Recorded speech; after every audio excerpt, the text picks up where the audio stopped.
Assalamualaikum warahmatullahi wabarakatuh. Alhamdulillah, bagaimana kabar kalian?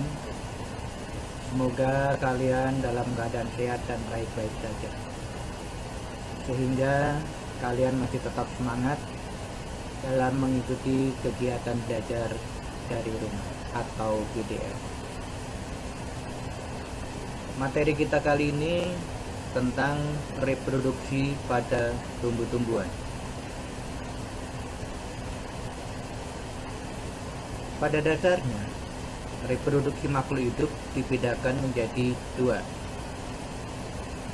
Yang pertama, reproduksi secara seksual, yaitu reproduksi yang melibatkan sel kelamin jantan atau spermatozoa dan sel kelamin betina atau ovum. Yang kedua, reproduksi secara aseksual, yaitu reproduksi yang tidak melibatkan sel kelamin jantan dan sel kelamin betina, tetapi individu baru terbentuk dari bagian induknya. Sel kelamin tumbuhan terdapat di dalam bunga.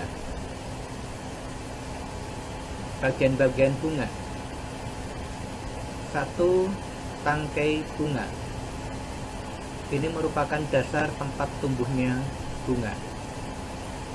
Yang kedua, kelopak bunga.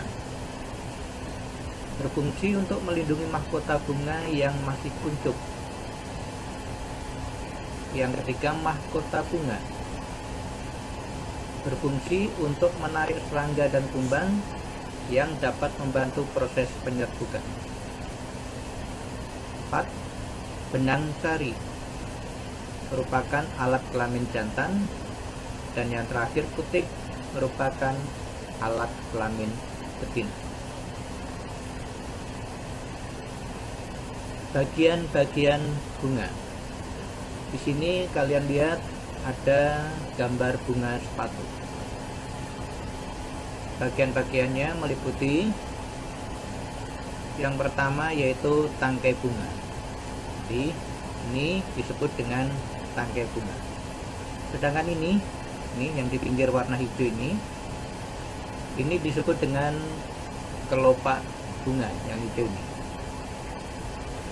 Yang ketiga, yang warna merah atau pink ini merupakan mahkota bunga. Dan yang keempat, ini dua kanan kiri ini disebut dengan benang sari. Dan yang ada pinjolan yang di tengah ini disebut dengan putik. Dan yang terakhir, yang di tengah bawah ini merupakan bakal biji. Ini kalau kita lihat, di sini ada bakal biji.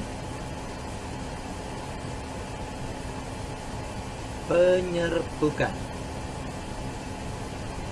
yaitu proses jatuhnya benang sari di kepala putik. Penyerbukan menurut asalnya dibedakan menjadi 4. Yang pertama, penyerbukan sendiri atau autogomi, yaitu serbuk sari berasal dari bunga itu sendiri. Yang kedua, penyerbukan tetangga atau geotonogami, yaitu serbuk sari berasal dari bunga lain tetapi masih di dalam satu pohon. Yang ketiga, penyerbukan silang atau alogami, yaitu serbuk sari berasal dari bunga lain dan pohon lain tetapi masih dalam satu spesies.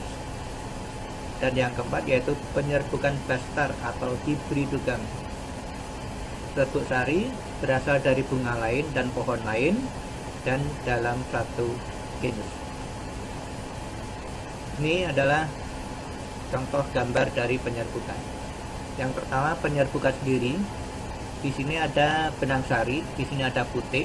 Benang sari yang jatuh di kepala putik pada satu bunga Ini disebut dengan penyerbukan sendiri. Yang kedua, penyerbukan tetangga, di mana benang sari yang ada di bunga satu ini jatuh di kepala putik bunga yang lain, tetapi masih di dalam satu pohon. Jadi ini benang sari jatuhnya bukan di sini, tetapi jatuhnya di bunga yang lain. Ini disebut dengan penyerbukan tetangga.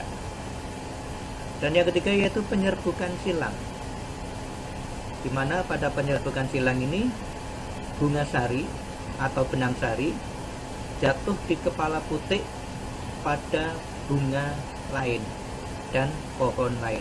Di sini ada pohon tersendiri, di sini juga ada pohon sendiri, di sini ada bunganya, di sini ada bunga. Benang sari yang ada di bunga sini jatuh di kepala putik bunga yang lain. Yang keempat yaitu penyerbukan dasar, di mana bunga yang satu dengan bunga yang lainnya berbeda jenis, dan benang sari yang ada di sini jatuh di kepala putik bunga dengan jenis yang lain. Ini disebut dengan penyerbukan dasar.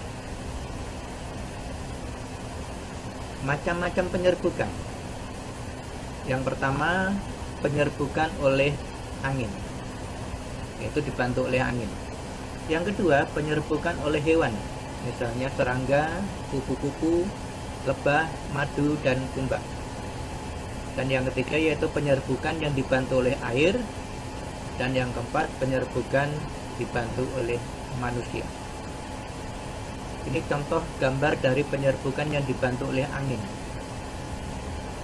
Benang sari yang ada di pohon ini tertiup angin, berterbangan dan jatuh di putik bunga yang lain. Ini ada kupu-kupu, ini merupakan penyerbukan yang dibantu oleh hewan. Kupu-kupu, kumbang, dan lebah membantu proses penyerbukan. Yang ketiga, penyerbukan oleh air. Dan yang keempat, penyerbukan yang dibantu oleh manusia. Ini tangan manusia membantu proses penyerbukan pada sebuah bunga. Sekarang reproduksi secara aseksual atau tidak dengan perkawinan. Nama tumbuh-tumbuhannya yang pertama ubi lapis pada bawang merah. Ini gambarnya bawang merah. Jadi bawang merah itu melakukan perkembangbiakan atau reproduksi tidak dengan seksual. Yang kedua, umbi batang atau kentang. Ini gambarnya. Yang ketiga, rhizoma atau tumbuhan. Ini ada contohnya jahe. Dan yang keempat, dengan cara bertunas. Ini contohnya pisang. Dan yang kelima yaitu tunas adventif. Ini terjadi pada bunga gacor bebek. Contoh yang lain, pisang berkembangbiakan dengan bertunas. Ulangi, pisang berkembang biak dengan tunas. Bawang bombay berkembang biak dengan ubi lapis. Ganggang hijau dengan jalan membelah diri. Tumbuhan paku dengan spora. Arpe dengan geragih. Dan yang terakhir yaitu kentang berkembang biak dengan umbi batang. Sekarang reproduksi secara seksual atau tidak adanya pertemuan sel jantan dan betina. Yang pertama contohnya yaitu dengan jalan mencangkok. Ini yang di atas ini adalah proses pencangkokan pada tumbuh-tumbuhan. Yang kedua, ovulasi, yaitu menempel. Di sini pohon kita kupas kulitnya, kita buang, kita buka kulitnya, dan kita tempelin pohon atau bunga yang lain. Dan yang ketiga yaitu dengan jalan menyambung.